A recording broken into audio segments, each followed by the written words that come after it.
తల్లిని చూస్తుంటారు సార్.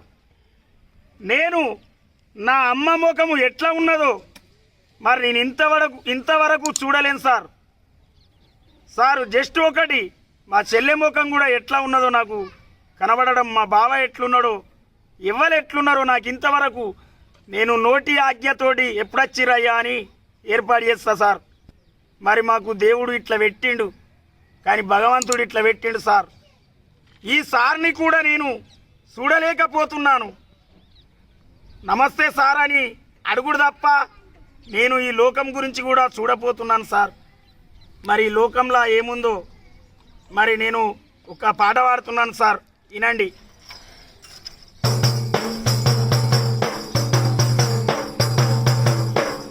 అయ్యో దేవుడా ఎందుకిచ్చినవు గుడ్డి జన్మ నాకు, బ్రహ్మదేవుడా ఎట్లా రాసినవు పాడు రాత నాకు, బ్రహ్మదేవుడా ఎట్లా రాసినవు పాడు రాత నాకు.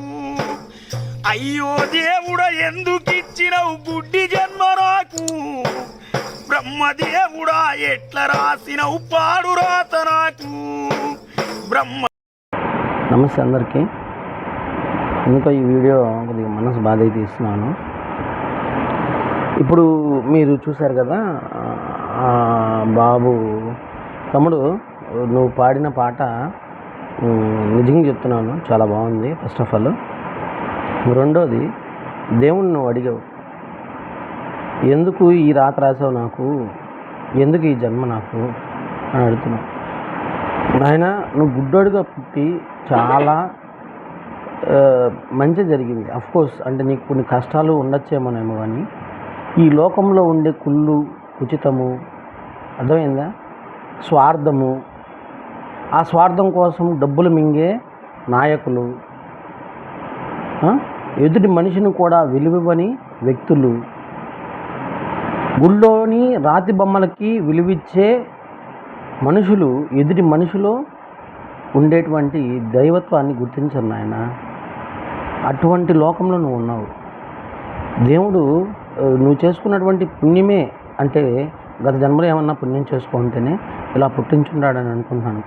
అఫ్కోర్స్ నువ్వు కష్టాలు పడుతుండొచ్చు దారి తెలియక, అర్థమవుతుందా.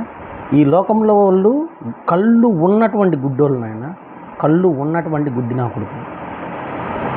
వాళ్ళకి ఎదుటి మనిషి బాధ అర్థం కాదు, ఎదుటి మనిషి విలువ అర్థం కాదు, అంత స్వార్థపూరితంగానే ఉంది. ఈ నాయకులు కావచ్చు, ప్రతి ఒక్కడు వెధవలు, పక్కా వెధవలుగా బతుకుతున్నారు.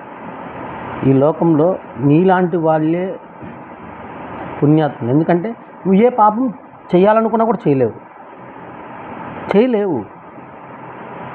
అటువంటిప్పుడు ఖచ్చితంగా నువ్వు చనిపోతే పుణ్యలోకానికి వెళ్తావు.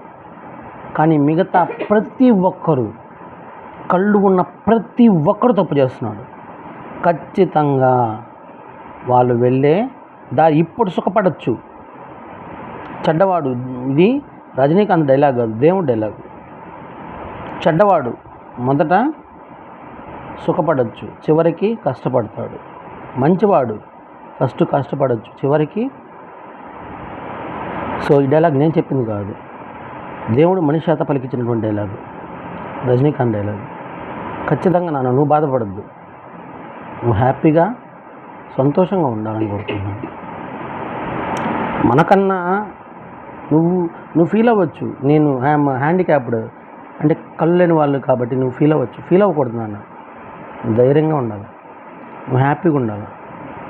ఎందుకంటే ఇంతమంది దరిద్రపు వెధవలకి కళ్ళిచ్చావు దేవుడా, ఇంతమంది మోసపూరితం కలిగినటువంటి మనుషులందరికీ కళ్ళిచ్చావు. ఎందుకని? వాళ్ళు మోసం చేయాలి, ఎదుటి మనుషుల్ని కురియలుగా నాశనం చేయాలి. ఎవడు నాన్న నిజాయితీగా నీట్గా బతుకుతున్నాడు చెప్పు? ఎవరో కాస్త కోస్తా ప్రైవేట్ టీచర్స్ అనుకుంటున్నాను నేను, గవర్నమెంట్ టీచర్స్ కూడా కాదు. వాళ్ళు కూడా రక్తాన్ని పీల్చే పురుగులే కదా. ఎవరో 100 ఒకరు ఉండొచ్చేమో నీతిమంతులు. ఎవరున్నారు? అది నేను చెప్పబల్లే, నేను నీతిమంతుని కాదా అని నువ్వు నా మీద తిరగబడబల్లే. కామెంట్స్ పెట్టినా పెట్టండి. నీలో ఎంతవరకు నిజాయితీ ఉందో నీ మనసుని, నీ మనసాక్షిని, దేవుణ్ణి అడిగి చూడు, నీకు తెలుస్తుంది.